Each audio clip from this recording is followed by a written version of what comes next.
ხერითა მამისათა, დაზისათა, დაწმინისა სულისათა. ჩვენთან არის ღმერთი. დღეს გახლავთ ხსენება, რა თქმა უნდა, რამოდენიმე წმინდანის, მაგრამ მაინც განსაკუთრებით მნიშვნელოვანი მოციქულ იაკობ ალფესთან ერთად ალბათ არის ძველი აღთქმის პატრიარქის ა ブラ ამის და ძმისშვილისა მისისა ლოტისა.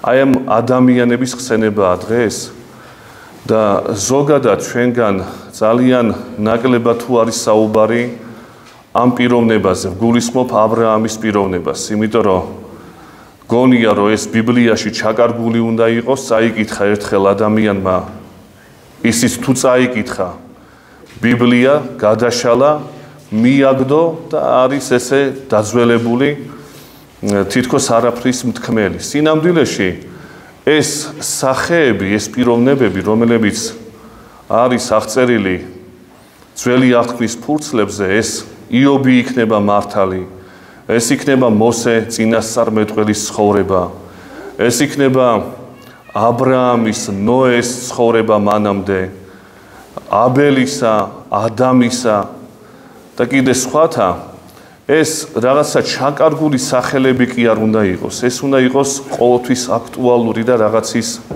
მთქმელი ჩვენთვის. ამიტომ ეწოდება წმინდა წერილს ჯერ წმინდა და შემდგომ ცხოვრებისეული წიგნი, რომ რაღაცა უნდა ამოიღო იქიდან, რაღაცას გასწავლის მათი ცხოვრება აუცილებლად და არაერთგზისი განმარტება მოუწია წმინდა მოძღვრებს ამ პატრიარქებთან დაკავშირებით. ეს ა ブラ ამი იქნება, მისი შვილი ისააკი იქნება თუ იაკობი იქნება და კიდე სხვები.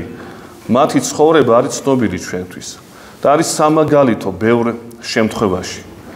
აი დღეს როგორც მოგახსენეთ, არის ხსენება პატრიარქისა ა ブラ ამისა და ძმისშვილისა მისისა ლოტისა. ვინ არიან ეს ადამიანები, რატო არის მნიშვნელოვანი? რა თქმა უნდა, ა ブラ ამის ცხოვრებას ჩვენ მთლიანობაში ვერ შევეხებით, მრავალია სასაუბრო და ამიტომ ერთი საუბარი და ორი საუბარი ა ブラ ამის პიროვნებას არ ეყოფა. შესაბამისად, ჩვენ რაღაცა წერტილები, შეხების წერტილები უნდა აღვნიშნოთ, რაც არის მასწავლებელი ჩვენთვის მისი ცხოვრებიდან. ესე იგი, თავიდან რომ მივყვეთ ქრონოლოგიურად, ა ブラ ამი დაიბადა ქალდეველთა ქვეყანაში, ქალაქ ურში. მას, რა თქმა უნდა, მამა ყავდა სახელად თარა, დედის სახელი უცნობია ჩვენთვის და ასევე ყავდა ორი ძმა, ჰარანი და ნახორი. და ეს ჰარანი, სანამ ცხოვრობდნენ ისინი ურში, გარდაიცვალა და დარჩა მას შვილი სახელად ლოტი. აი სწორედ ამ ლოტზეა საუბარი.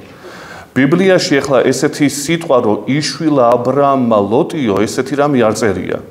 მაგრამ მისი ცხოვრებიდან, ლოტის ცხოვრებიდან ჩანს, რომ განუშორებელია ა ブラ ამთან, ა ブラ ამისაგან იგი.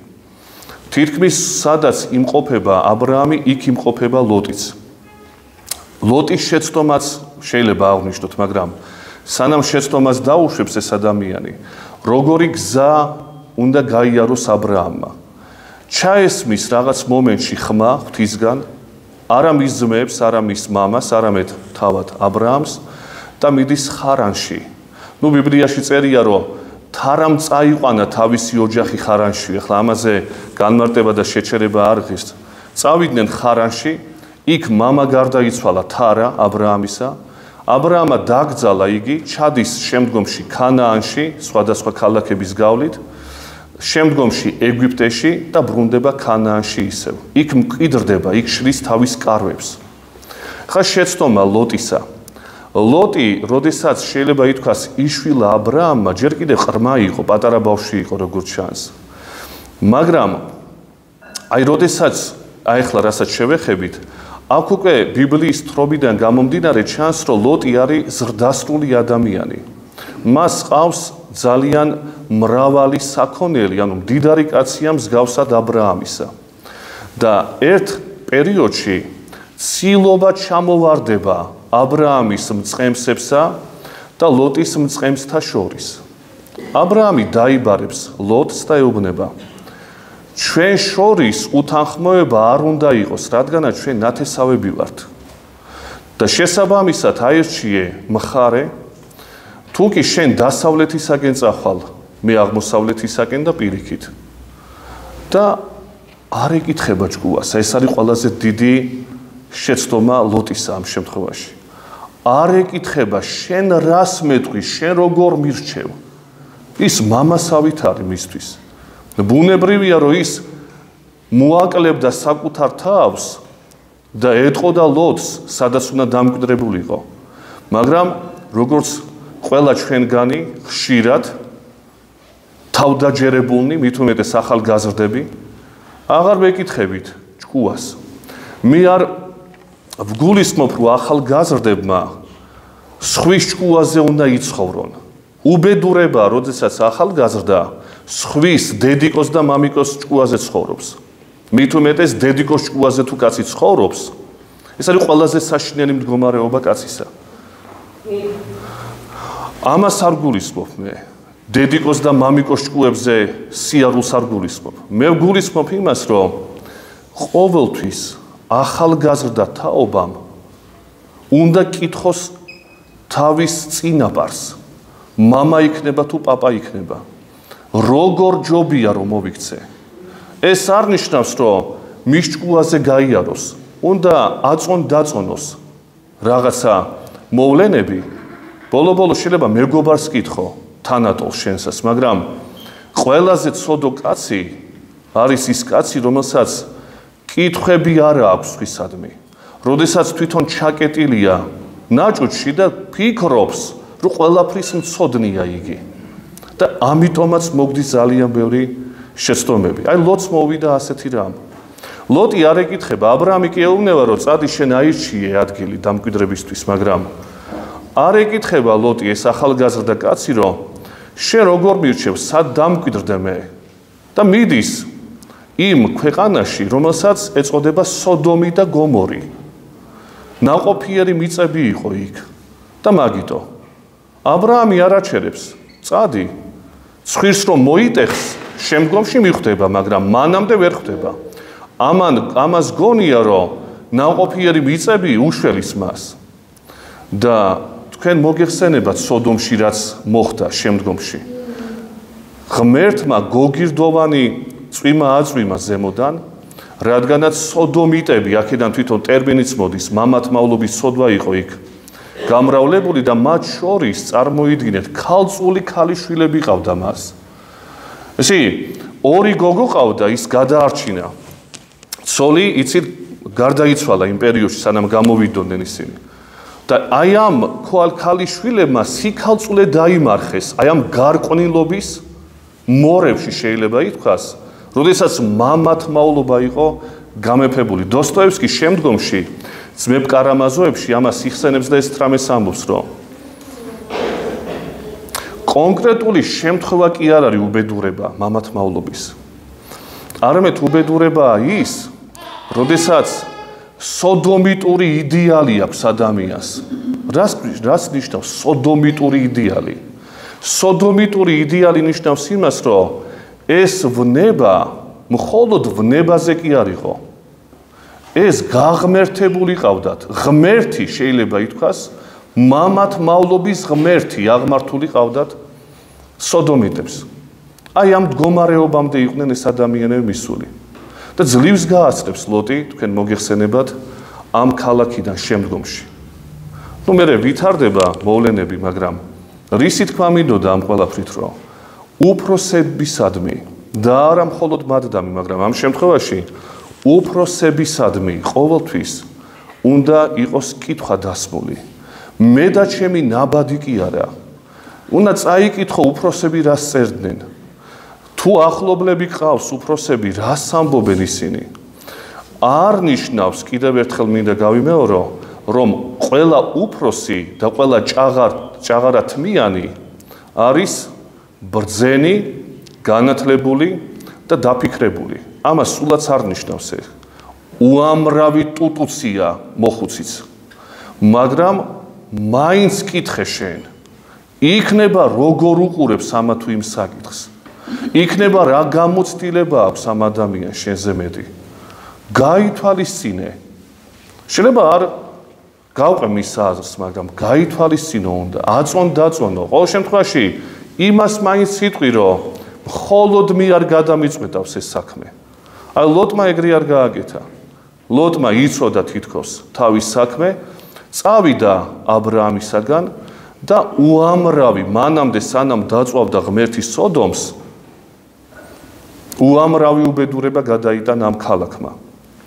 მათ შორის ლოტმაც, როდესაც დაატყვევეს ხუთმა მეფემ, მელქისედეკის შემდგომში აბრაამმა გამოიხსნა ეს ლოტი და ასე შემდეგ და ასე შემდეგ. უამრავი უბედურება.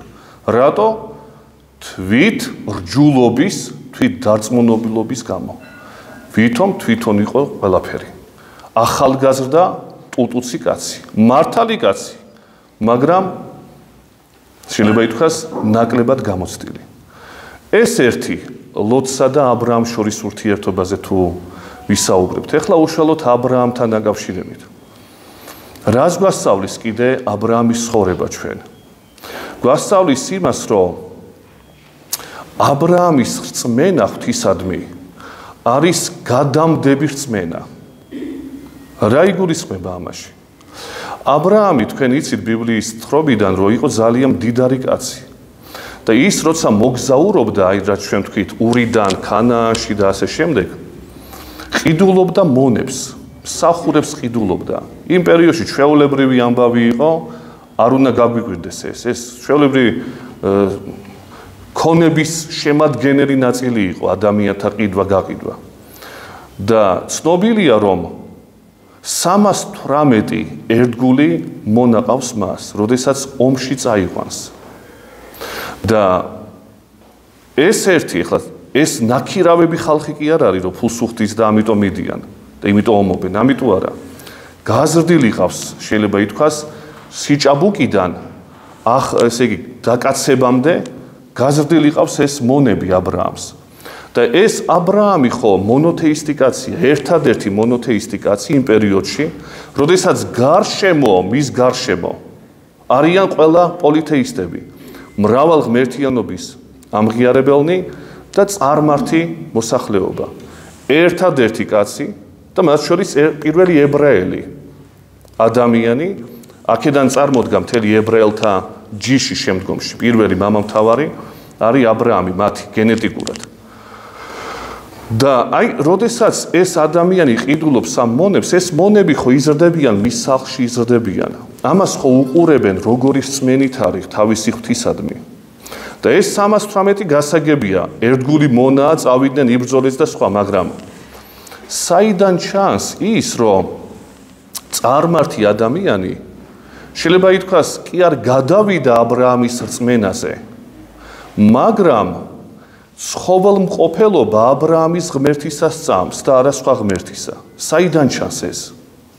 ჩანს იქიდან, რომ როდესაც ცოტა გაუსწრებ მოვლენებს და უფრო გასაგები რო იყოს.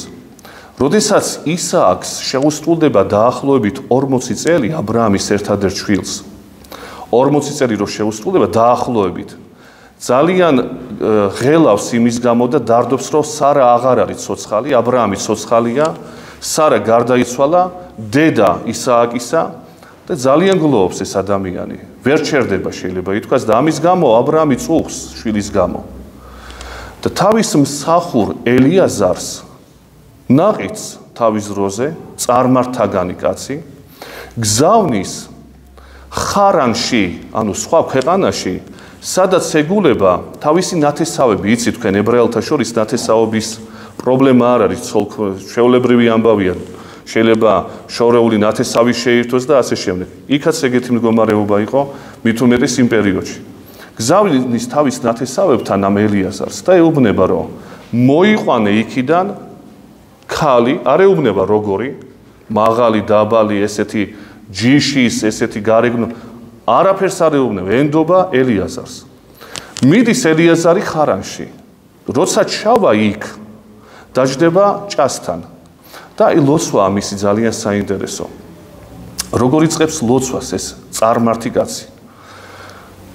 ღმერთო, ჩემი ბატონის აბრაამისო მომეცი ნიშანი იმისა რომ აქ რო გამოვლენ დედაკაცები თუ ვინ იქნება საცოლე ისააკისათვის მაჩვენე ესე იგი მნიშვნელოვანი რა არის ღმერთო ჩემი ბატონის აბრაამისო ჩემო ღმერთო კი არა ან მე რომ წამს რომ რაღაცა კერპი ან კიდე რაღაც ამას კი არ ლოცულობს ჩემი ბატონი მე შეიძლება მორწმუნე ისეთი არა ვარო შეიძლება ესე ვთქვათ მაგრამ ერთადერთი ღმერთი რომელსაც ეთაყვანება ჩემი ბატონი აბრაამი მე ვიცი რომ ცოცხალი ღმერთია და ცოცხლად მიმართავს ამ ღმერთს ჩემ ღმერთს არ უწოდებს აბრაამის ღმერთს უწოდებს იგი ეს კი რამხელა გავლენა უნდა ქონოდა აბრაამს თავისი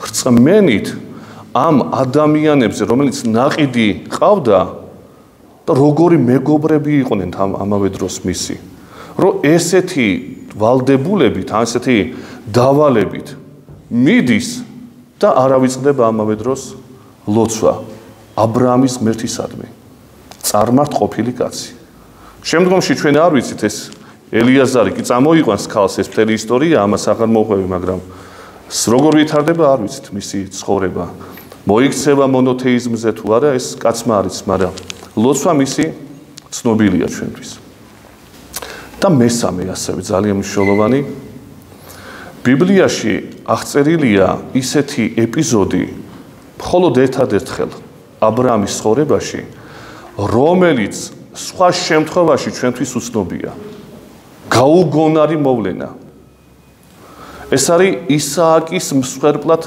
მიტანის ეპიზოდი ყველასთვის ცნობილი ბავშვებიც კი იციან ეს ეპიზოდი მაგრამ თუ კი ჩაუღრმავდებით ამას არის ძალიან ნიშანდობლივი ძალიან საინტერესო განცდები აბრაამისა ამასთან დაკავშირებით აქვს ქადაგება წარმოთქმული მეოთხე საუკუნეში წმინდა გრიგოლ ნოსელს მეოთხე საუკუნის კაბადოკიელ მოძღვარს ბევრი საკითხებია განხილული და მათ შორის არის აბრაამის ეპიზოდი წარმოთქმული განხილული მის მიერ და როგორ არის განხილული როგორი დაკვირვება აქვს გრიგოლ ნოსელს წარმოვიდგინოთ წმინდა მოძღვარი ამბობს როგორი სიხარული იქნებოდა აბრაამის ოჯახში როდესაც ისააკი იშვებოდა რატო იყო სიხარული ხა ბუნებრივია ყველა ოჯახში სიხარულია როდესაც ბავშვი იშვება მაგრამ აბრაამი რატო არის განსაკუთრებული მოვლენა